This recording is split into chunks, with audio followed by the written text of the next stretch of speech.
Muy buenos días, queridos hermanos. Me da mucha alegría el poder compartir con ustedes este día un tema interesante de salud, así como poder colaborar con el Departamento de Salud de la Asociación General.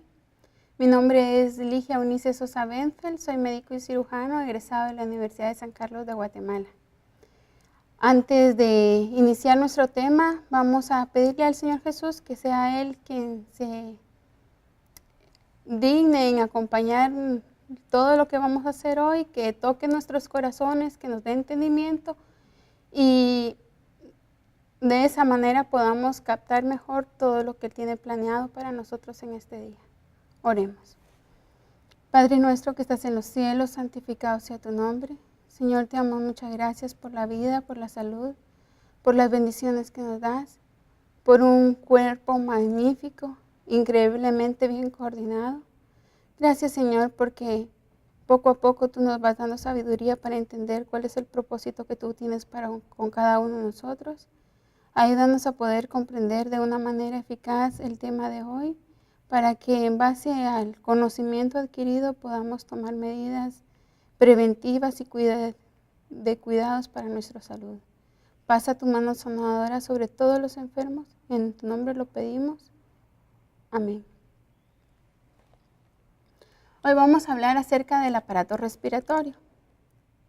Y Ezequiel en su capítulo 37 y versículo 5 escribió: Así dicho Jehová el Señor a estos huesos: He aquí yo hago entrar espíritu en vosotros y viviréis.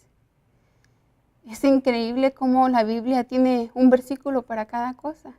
Y aquí también nos recuerda de que si no fuera por la bondad de Dios, si no fuera por ese don que Él nos da inmerecido, si no fuera por su Espíritu, nosotros no seríamos nada. No estaríamos hablando, no estaríamos con vida. Y somos lo que somos y respiramos solo porque Él se ha dignado compartir con nosotros un poco de su Espíritu. Hay cosas que nosotros hacemos de una manera voluntaria. Por ejemplo, si nosotros estamos en un lugar inadecuado, pero de repente nos da hambre, ¿qué tenemos que hacer? Aguantarnos o ir y buscar comida. Y si estamos ayunando, tenemos que esperar. Entonces, la alimentación es algo increíblemente manejable, porque nosotros podemos dejar de comer durante minutos, horas e incluso días y podemos vivir con eso. Si nosotros estamos con ganas de orinar o defecar, también podemos controlarlo. Si vamos en un bus o estamos en medio de una conferencia, no podemos salir. Entonces, lo manejamos, lo controlamos de tal manera que cuando ya se hace disponible, nosotros podemos salir y ir con toda la facilidad a orinar o a defecar. Pero no ese es el caso del sistema respiratorio. En el sistema respiratorio nosotros no podemos decirle cuándo parar, cuándo iniciar, ni a qué velocidad hacerlo. Y eso lo dijo Job en su capítulo 34, versículo 14 y 15, y dijo: si él pusiese sobre el hombre su corazón y recogiese así su espíritu y su aliento, toda carne perecería juntamente y el hombre volvería al polvo. Nosotros en el momento en que perdemos el espíritu o el espíritu de Dios sale de nosotros nomás somos seres vivientes. En ese momento morimos y no importa si hayamos sido gente educada, gente ilustrada o gente muy sencilla, gente que nunca supo, no importa, no tiene que ver con clase social, no tiene que ver con género, si es hombre o si es mujer, simplemente con que el Espíritu de Dios se ha retirado de cada uno de nosotros. ¿Por qué razón es que nosotros no podemos controlar de qué manera o a qué velocidad respirar? Eso es porque tenemos una partecita en el cerebro que se llama bulbo raquídeo, y en el bulbo raquídeo está el control de todo el sistema respiratorio. Él es el que dirige cuándo respirar, a qué velocidad hacerlo, y eso se va cambiando en diferentes circunstancias. Por ejemplo, si nosotros tenemos la presión alta, vamos a respirar más rápido. Si estamos relajados o en reposo, respiramos más despacio. Si alguien tiene fiebre o calentura, que le llaman, la velocidad con que se respira aumenta increíblemente. Lo mismo si hacemos ejercicio o si estamos haciendo algo que requiera mucho esfuerzo. Pero Dios es tan grande que no lo dejó solo. Puso al lado de él unos órganos pequeñitos que sirven para inhalar y exhalar. Y entonces cuando nosotros por alguna razón o al bulbo raquídeo se le olvida que tiene que estar coordinando la inspiración, la expiración, entonces él le dice, bueno, mira, aquí hay demasiada concentración de dióxido de carbono, trabaja. Y de esa manera ayuda a despertar el sistema del bulbo raquídeo y otra vez se vuelve a activar. De esa manera es como Dios tiene programado para que en caso falle algún sistema, tiene otro disponible para que de alguna manera el cuerpo no pierda ese aliento y continúe funcionando. La función del aparato respiratorio básicamente es permitir que de la boca o del cuerpo salga el dióxido de carbono e ingrese al cuerpo oxígeno puro.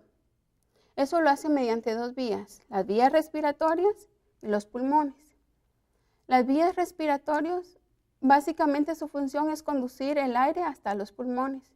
Eso lo hace mediante las fosas nasales, la boca, la faringe, la laringe, la tráquea, bronquios y bronquiolos. Los pulmones, a su vez, tienen como función intercambiar en los alvéolos el dióxido de carbono por el oxígeno. Vamos a tratar de ir hablando cada uno de ellos detalladamente. Aquí nosotros tenemos un diagrama, este es un corte sagital, es como decir cortar a la persona por la mitad y quedarnos con un lado, pero la persona está de espaldas. Entonces lo que vamos a ver aquí es tiene la cara hacia un lado y iniciamos con la nariz, la boca, la faringe, la laringe, la tráquea, los pulmones derecho e izquierdo, los bronquios primarios, secundarios, terciarios, los bronquiolos. Eso fue lo que nosotros nos enseñaron en la primaria. Pero poco a poco esto se va complicando así, un poquito más. Recordemos que la nariz tiene dos porciones, una porción externa que es la que todos conocemos, ¿verdad? Que incluso a veces por cultura puede cambiar. En México es un poquito aguileña por la cultura olmeca y en otros países va cambiando. Los mayas la tenían un poco achatada. Y la otra parte forma parte del cráneo y está hecha a la mitad. Este es un corte sagital. Es como decir, agarramos la cara, la partimos hacia lo largo, nos quedamos con una parte y la otra la ponemos a un lado. En la parte que podemos ver, vemos que hay dos orificios nasales y luego por dentro la nariz está forrada de unos cilios, que son unos pelitos que permiten detener los microbios, bacterias, polvo, partículas de humo, todo lo que puede pasar al conducto respiratorio y provocar alguna irritación o inflamación. Esos pelitos se encargan de pararlo y de esa manera van tratando de que el tracto respiratorio se mantenga limpio. También otra función igual a esa la cumple el moco y tiene unos vasos capilares muy frágiles, superficiales, que se encargan de mantener o proveer el calor para el aire, de tal manera que cuando el aire ingresa a la faringe, el aire va con una temperatura de 32 grados, no importa si en el exterior está más caliente o más frío, esa es la temperatura que el aire ingresa por la faringe. La faringe es lo que todos nosotros conocemos como la garganta. Inicia en la base del cráneo y se dirige o mide, llega hasta la sexta vértebra de la columna cervical. Podríamos decir nosotros más o menos hasta aquí, ¿verdad? La faringe tiene tres porciones. Podemos ver una porción que se conecta con la nariz, otra con la boca y otra con la laringe.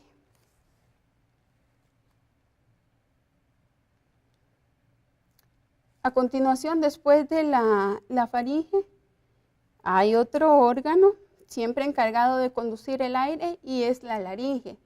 Este órgano está formado, al igual que la nariz, por cartílagos. Tiene 9 cartílagos y tiene varias funciones. La cosita que vemos en forma como de corazón elevada, esa es la epiglotis. Tiene varias funciones. Una es cerrar y de esa manera proteger que no pasen microbios, bacterias, polvo al aparato respiratorio, por si alguno se le pasó a los cilios. Cuando nosotros estamos comiendo, la epiglotis se cierra, de tal manera de que no pasen alimentos a la tráquea y se vaya a provocar una bronquitis química o, en los peores de los casos, un shock. Por eso es que cuando los niños, más que todo en los niños comen o están riéndose mientras comen, los padres le dicen que no coma o no se ría a la vez, porque eso puede provocar hasta la muerte. La otra función de la epiglotis es, vemos aquí a los lados las cuerdas vocales. Las cuerdas vocales son 2 cartílagos pequeñitos que cuando entra el aire por medio de ellos empiezan a vibrar. Y al vibrar, entonces hacen cambios de sonidos, salen las palabras. Las cuerdas vocales se pueden estirar, se pueden encoger. Y dependiendo de lo que ellos, de la forma que tienen, o cuánto se estiren, o cuánto se encogen, entonces así es como sale nuestra voz. Eso también no solo depende de las cuerdas vocales, depende de nuestra voz, de los dientes, de la posición de la lengua.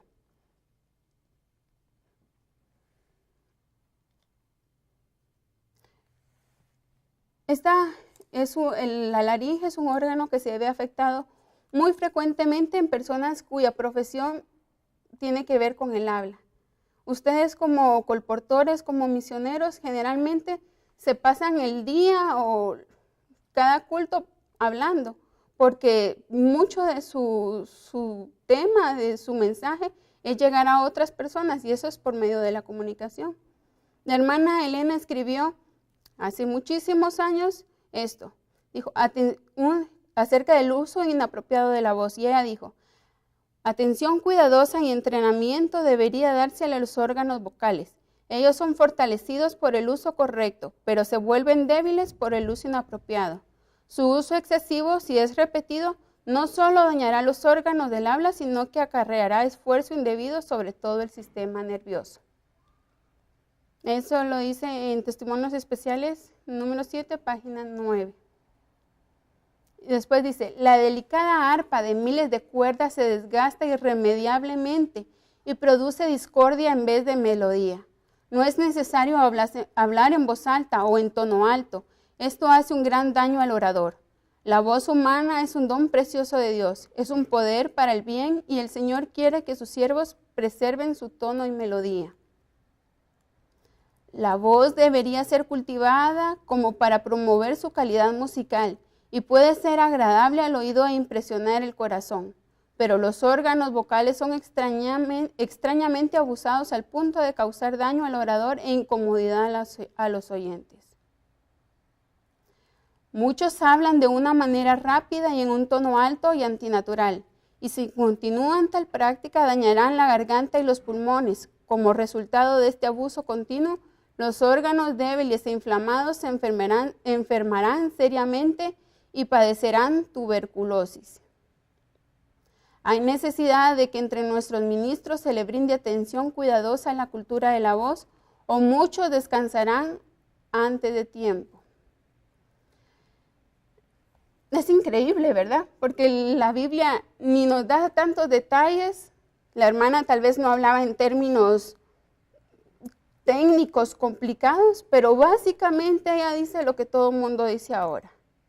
No debemos de gritar, hay maneras para hablar, no debemos esforzar nuestra voz de tal manera de que si no gritamos no nos oyen. Debemos aprender a cultivar la voz. Esta es una imagen donde nos permite ver completa la laringe. En la parte de arriba vemos el hueso hioides, en la parte roja el cartílago tiroides y en blanco por debajo el cartílago cricoides. Eso es lo que todos llamamos la manzana de Adán o la pera de Adán. La tenemos aquí, los hombres casi siempre la tienen un poco más pronunciada, pero cuando ustedes tocan ahí, ustedes saben que en ese momento están terminando con la laringe y empieza o inicia la tráquea. En la tráquea es un conducto largo de cartílagos, tiene 20 cartílagos, casi siempre todos en forma de herradura. Tiene 2,5 centímetros de diámetro, más o menos como 16 centímetros de largo. Inicia con la sexta vértebra cervical y termina en la 15 en la 5 torácica. Eso es más o menos a la mitad del pecho. Ahí se divide en dos, son los bronquios, el bronquio derecho y el bronquio izquierdo. Pero por dentro está forrada de cilios también. Y Dios es tan lindo, ya vimos cuántas seguridades llevamos. Primero los cilios de la nariz, de las fosas nasales. Luego la epiglotis que cierra cuando algo quiere pasar. Y ahora también vemos que hay cilios. Y esos cilios que hacen, se logró pasar alguno de las dos puertas anteriores, entonces ellos lo captan y empiezan a mover. Y encima de ellos llevan moco. Entonces con el moco van empujando el polvo, las bacterias hacia afuera. De tal manera que cuando llegan a la faringe nosotros tosemos, estornudamos o nos limpiamos la nariz. Y eso es señal de que el cuerpo está liberándose de bacterias y partículas que pueden ser dañinas para nuestro cuerpo. Aquí vemos luego que los bronquios se dividen en otros más pequeños que se llaman bronquios primarios y secundarios, hasta que llegan a bronquios y bronquiolos, y estos forman grupitos como de uvas chiquititos que se le llaman alvéolos. En esta imagen nosotros podemos ver cómo es que se están formando los grupos de alvéolos y que sobre ellos hay una red de capilares rojos y azules. Y en esto es interesante porque, por ejemplo, a todos nosotros nos enseñaron que lo azul son las venas y que lo rojo son las arterias.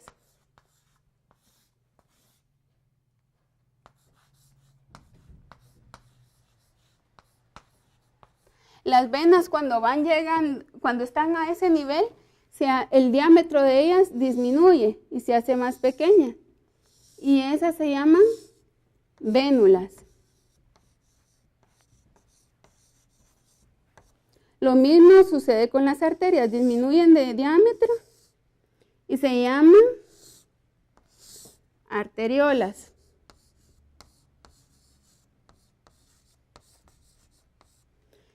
Luego las arteriolas vuelven a disminuir su tamaño y se llaman meta-arteriolas. Y estas se vuelven a disminuir de tamaño y forman redes muy chiquititas que se llaman capilares. De igual manera las hacen las vénulas. Las vénulas disminuyen su tamaño nuevamente y de ahí otra vez un poco más pequeñas y forman los capilares venosos. Esos dos ya están del mismo tamaño, de la misma forma. Entonces, por decir así, de este lado vamos a tener los venosos, de este lado los arteriales y en este lugar van a compartir. Uno va a dar el oxígeno, el dióxido de carbono y el otro va a dar oxígeno. Pero es necesario que se vayan disminuyendo poco a poco su diámetro para que pueda haber el intercambio. Ahí vemos una figura con un círculo donde muestra cómo el oxígeno sale de las vénulas, las amarillas y las azules, y pasa a las rojas, y las rojas le entregan oxígeno. Para que se pueda dar todo ese proceso es necesario algunas cosas. Uno de ellos es que nosotros podamos inspirar y expirar, porque de otra manera no sería posible. La forma de inspirar y expirar se logra gracias al músculo del diafragma. Es un músculo liso, grande, ancho, en forma de cúpula, y este está debajo de los pulmones. Cuando el músculo se contrae, entonces la caja torácica que vemos ahí en la imagen se ensancha. Las costillas se ensanchan, los pulmones se inflan y permiten que el oxígeno entre al cuerpo.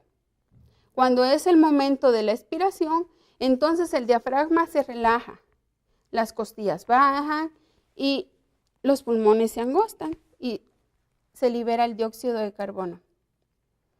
Dios es tan lindo que le dio una protección especial a los pulmones. ¿Por qué? Los pulmones son más o menos, ustedes han visto este tipo de bolsas que traen muchas cajas y cuando uno manda algo que no quiere que se quiebre, son unas bolsitas de plástico que tienen unas bolitas adentro y que cuando uno las oprime se revientan. Más o menos así es la textura del pulmón, solo que muchísimo más suave. Entonces, si Dios nos hubiera dejado solo con los pulmones así, pero no nos pone una protección especial, si nosotros fácilmente nos caemos de un piso o de un árbol o alguien nos lastima, hubiera sido muy frágil que ese pulmón se comprimiera y perdiera. Y el problema con el pulmón es que cuando algo rompe lo que está dentro de él, se desinfla y no se vuelve a inflar más, entonces ya no podemos respirar. Entonces, ¿qué hizo Dios? Hizo nuestras costillas, nuestra caja torácica, una para protegernos y otro para ayudar en el proceso de inspirar y expirar.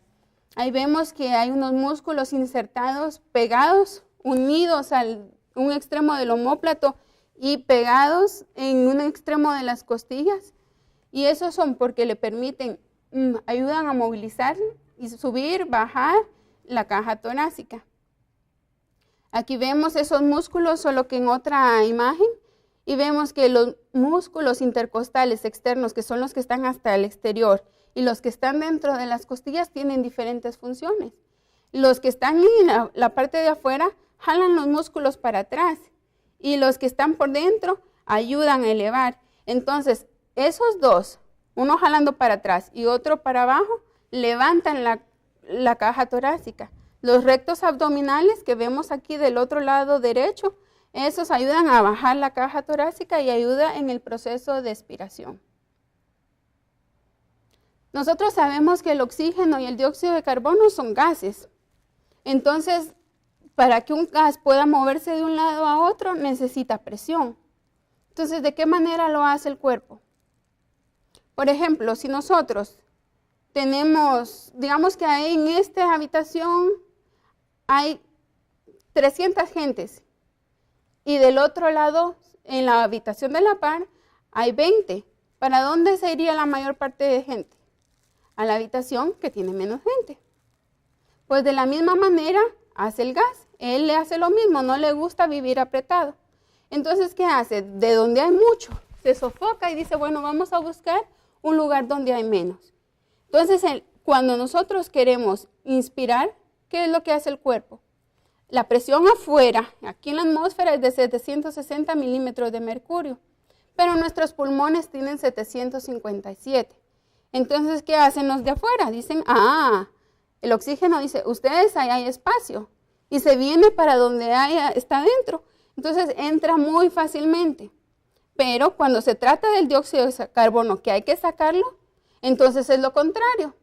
Afuera, ya dijimos, está a 760, pero no lo queremos adentro porque nos daña. ¿Qué hace el cuerpo? Aumenta la presión y le pone 763 para que empiecen a salir y ya con eso ellos salen, se van.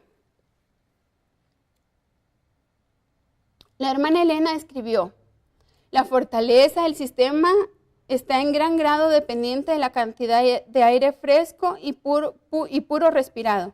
Si los pulmones están restringidos, la cantidad de oxígeno recibido en ellos también es limitado. La sangre se torna viciada y la enfermedad le sigue. Eso es lo que nosotros acabamos de ver. Se dieron cuenta que para que podamos inspirar, necesitamos que los pulmones, la caja torácica pueda elevarse y bajar. Si nosotros usamos ropa muy apretada, hablando de cintura, pecho, tórax, entonces, ¿qué vamos a hacer? A la hora que nuestros pulmones quieran respirar, No podemos, a veces nosotros tenemos la ropa tan apretada que no podemos estirar los brazos porque se nos abre. No nos podemos agachar mucho porque la falda o el pantalón se abren. Entonces aquí el consejo de la hermana desde mucho tiempo atrás, sin haber sido médico, sin haber sido científica ni nada, pero por haber sido bendecida por Dios, ella ya daba el consejo. Si nosotros queremos tener una buena salud, debemos de tener nuestra ropa que sea holgada. La compresión de la cintura por un cinto apretado evita que los desechos sean expulsados del cuerpo por medio de sus canales naturales. Lo más importante de esto son los pulmones. Para que los pulmones puedan hacer su trabajo designado, deben estar libres sin la mínima compresión. No se asusten que esta figura no es muy complicada. Solo vamos a hablar básicamente de cómo es que se da el proceso de intercambio de gases. Eso no va a ser muy difícil, solo tratemos de guiarnos por los colores. En la parte de arriba de los pulmones vemos que dice oxígeno y dióxido de carbono. Nosotros sabemos que vamos a ingresar adentro de los pulmones oxígeno y se va a ir por los dos pulmones, por cualquiera de los dos. Va a llegar hasta el puntito rosado ahí en la esquinita y ahí están, ¿por qué? Porque ahí están los alvéolos. Y en los alvéolos es que se va a dar todo este proceso que vemos rojo y azul en los capilares, que fue lo que explicamos en el pizarrón, cómo se unen los dos y entre ellos se intercambian lo que cada uno tiene. Llega el eritrocito o glóbulos rojos y recibe el oxígeno y se lo pone a la espalda.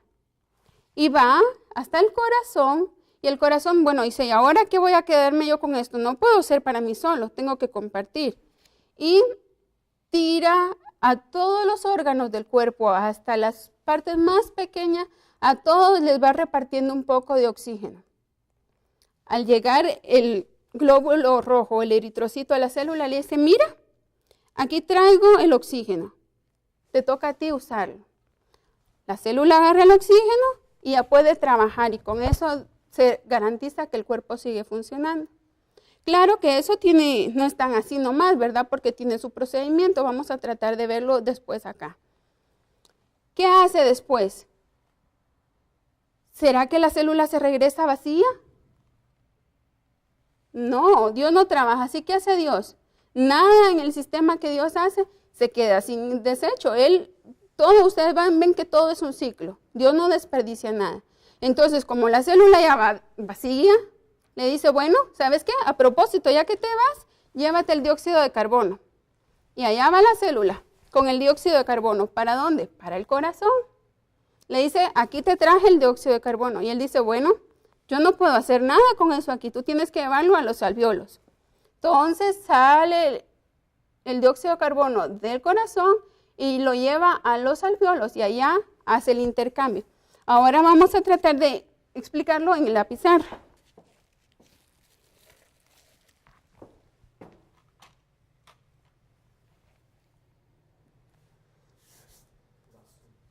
¿Ya? Pero esto.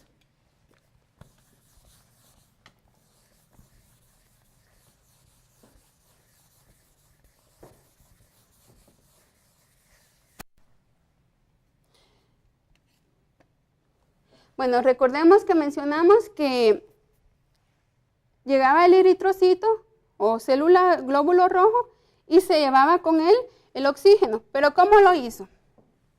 El eritrocito tiene dos partes. Vamos a decir que una parte se llama M y la otra parte se llama globina.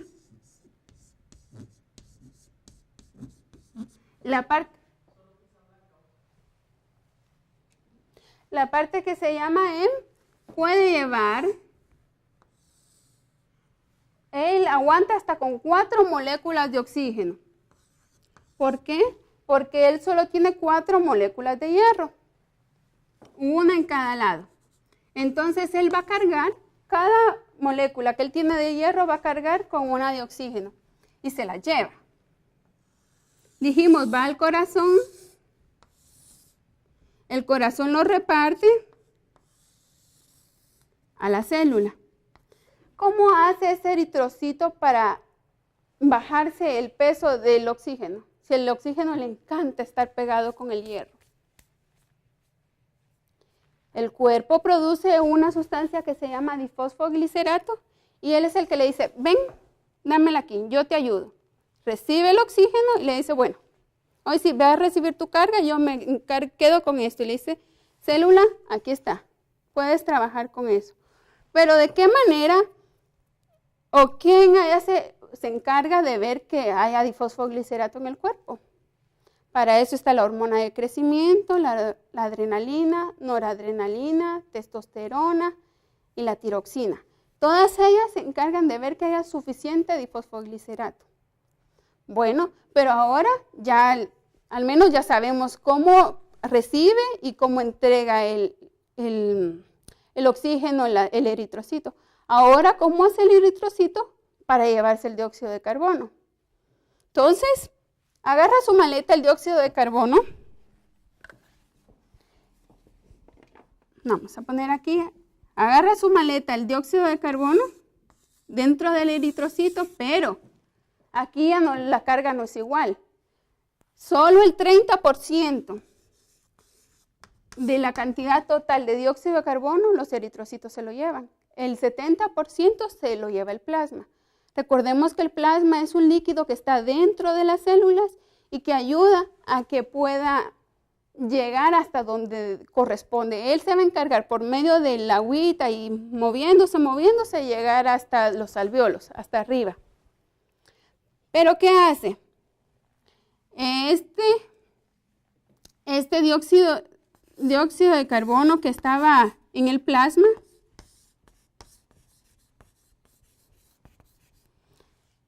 él es muy generoso, le encanta compartir, entonces dice, ¿sabes qué? Vamos a hacer una cosa, vamos a entregarle al pobre eritrocito, le vamos a dar una molécula de hidrógeno, porque esa no nos sirve. Le entrega porque el dióxido de carbono al unirse con el agua forma anhidrasa carbónica. Entonces el hidrógeno se va del otro lado. Cuando el eritrocito ve que ya tiene hidrógeno, dice el potasio, yo también quiero, y se une también al eritrocito. Entonces esos dos ya van trabajando por ahí. Cuando ya van avanzaditos, llega una molécula de cloro del bicarbonato de sodio que se formó en el plasma y dice, no, ustedes no se pueden ir sin mí. Entonces el eritrocito ya tiene una molécula de hidrógeno, una de cloro y sigue su camino. Llega al corazón y el corazón le dice, bueno, mira, yo te puedo recibir, pero aquí no hago mucho. Vete a los alvéolos. Lo manda a los alvéolos y ¿qué hacen los alvéolos? Le dicen, bueno, gracias por todo, dame aquí el dióxido de carbono, que es lo que a mí me interesa, y puedes seguir tu camino. Entonces, llegó, pero los que iban aquí como bicarbonato, ellos dicen, bueno, nosotros llegamos muy bien, entregamos nuestra carga, ¿saben qué? Aprovechando que está el eritrocito, pónganle otra molécula de hidrógeno y vuelve a funcionar todo igual.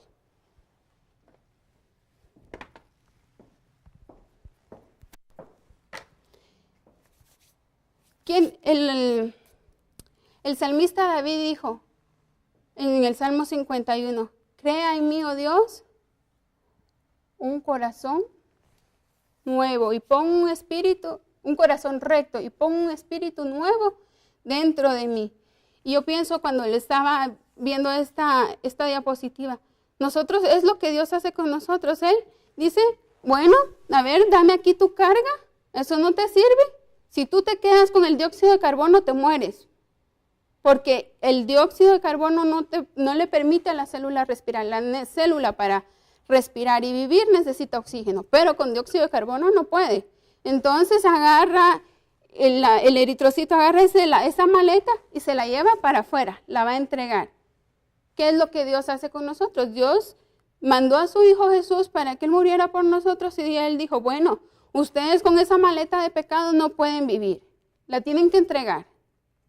Entonces Él tomó sobre sus hombros esa maleta, la llevó y Él murió por nosotros, gracias a Dios. Y gracias a el ciclo ese es que nosotros podemos tener como células oxígeno nuevo, por decirlo así. ¿Cuántas veces respiramos nosotros por minuto? Eso depende. Si somos recién nacidos, podemos respirar hasta 60 veces por minuto. Si tenemos 3 meses de edad, podemos hacerlo 40 veces por minuto. Si somos de 13 años en adelante, ya respiramos 15, 17, 18 veces por minuto. Pero nunca podemos llegar a respirar lo que respirábamos antes, cuando éramos recién nacidos. ¿Qué otra cosa cambia o depende de a qué velocidad respiramos? Si estamos sentados, respiramos lentamente, bajito.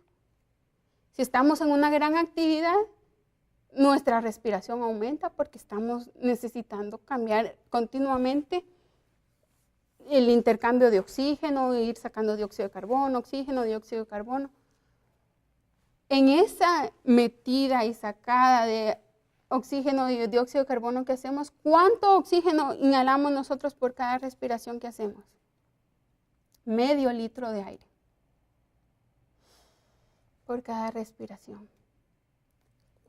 ¿Cuánto aire le cabe a nuestros pulmones? 5 litros de aire. Hay 1,5 litros de aire que nunca debe de salir del pulmón, porque si sale todo el aire que hay dentro del pulmón, ya dijimos, el pulmón colapsa y ya no puede más. Pero hay 3,5 litros donde nosotros, si queremos y hacemos mucho esfuerzo, mucha energía, podemos cambiarlo en una sola inhalación. Estas son parte de las bendiciones de Dios. Con lo que nosotros vimos del intercambio de gases, ¿qué pasa con la gente que tiene anemia? ¿Afecta la anemia una respiración correcta? Sí, porque ahí decía, si el eritrocito puede cargar con él 4 moléculas de oxígeno, pero sobre su grupo M, la hemoglobina necesita tener o tiene el grupo M, pero si no hay suficiente hemoglobina, va a haber suficiente oxígeno, pero no va a haber quien la acarrea dentro de la célula. Entonces la persona va a empezar a expresar el cansancio, empieza a caminar y se fatiga, luego le da dolor de cabeza. Entonces, si nosotros queremos tener un aparato respiratorio sano, también debemos saber que debemos de tener una buena concentración de hemoglobina y no estar anémicos.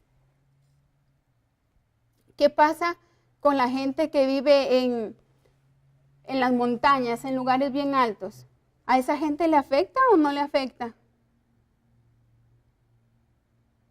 Sí le afecta, porque la presión en ese lugar donde ellos viven es más alta de 760.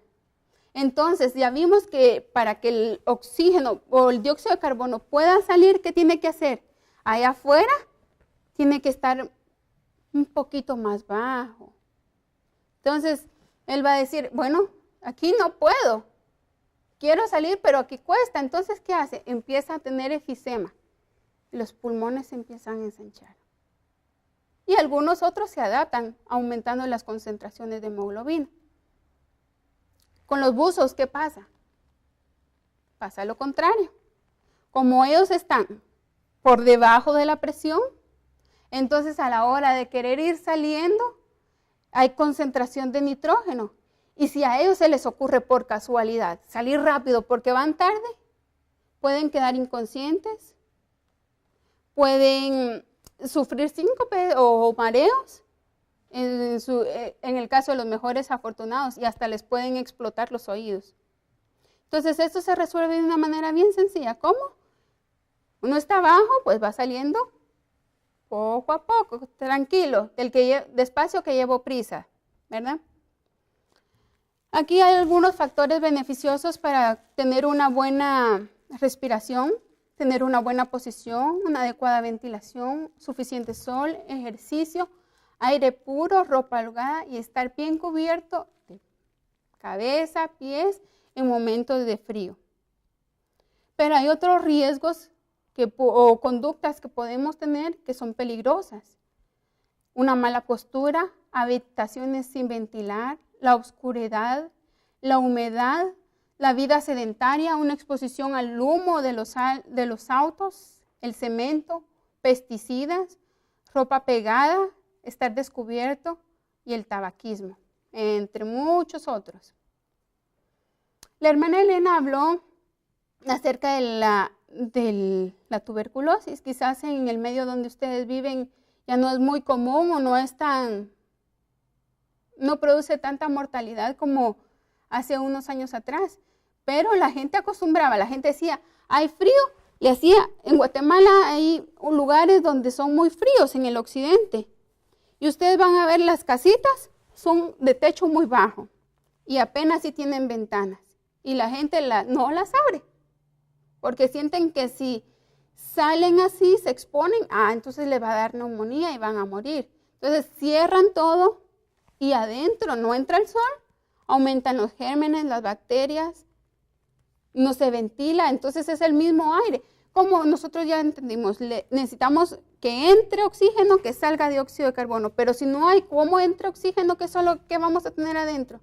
Dióxido de carbono, y eso también va a provocar enfermedades. Dijo la hermana Elena, muchos tienen vegetales podridos a su alrededor. Un efluvio se levanta constantemente de estas sustancias podridas, el cual contamina el aire. El inhalar el aire impuro, la sangre es contaminada, los pulmones son afectados y todo el sistema se enferma. Si una casa se construye cerca de donde hay agua estancada y que con el tiempo se seca, un venenoso misma se levanta. Fiebre, fatiga, garganta dolorida y enfermedades de los pulmones. Y fiebre serán resultados. ¿De qué hablaba? Tuberculosis. Especialmente en las temporadas húmedas, los dormitorios se tornan húmedos y quienes duermen en esas camas son aquejados con reumatismo, neuralgia, dolores de los pulmones, lo cual generalmente termina en tuberculosis.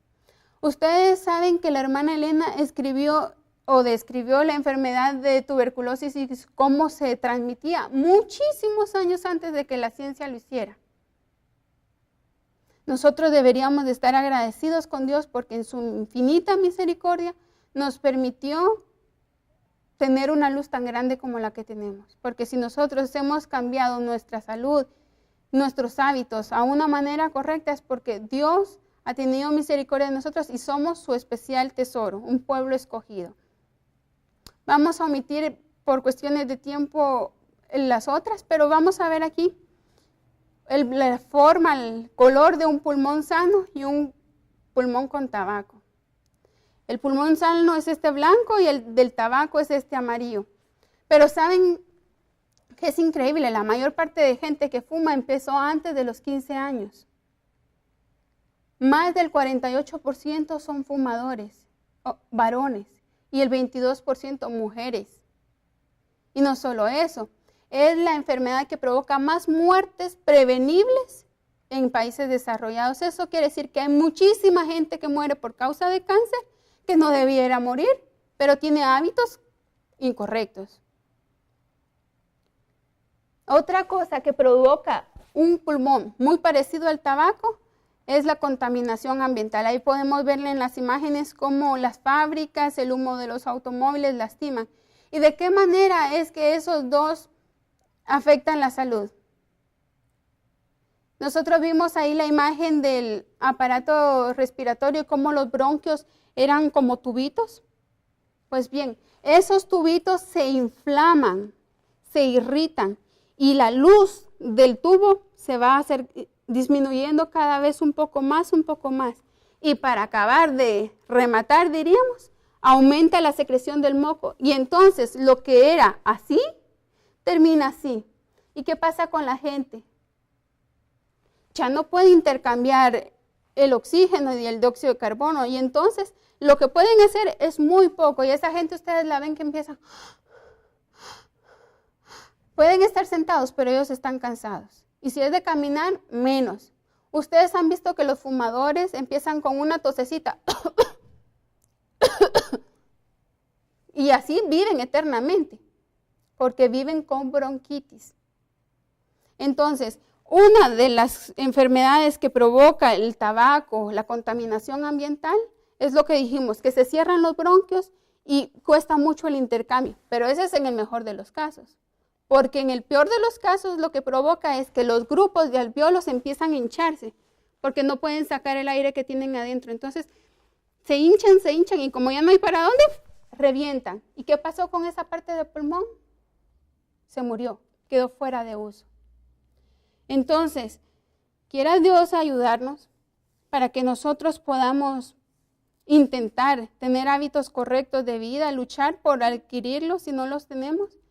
Y ya leímos, hacer ejercicios respiratorios. ¿Cómo se deben de hacer los ejercicios respiratorios? Se pone uno recto, inhala la mayor cantidad de aire posible, lo retiene y después lo va sacando lentamente. Y eso lo deberíamos de hacer seguido. Lo otro que podemos hacer es tratar de caminar erguidos, sentarnos rectos.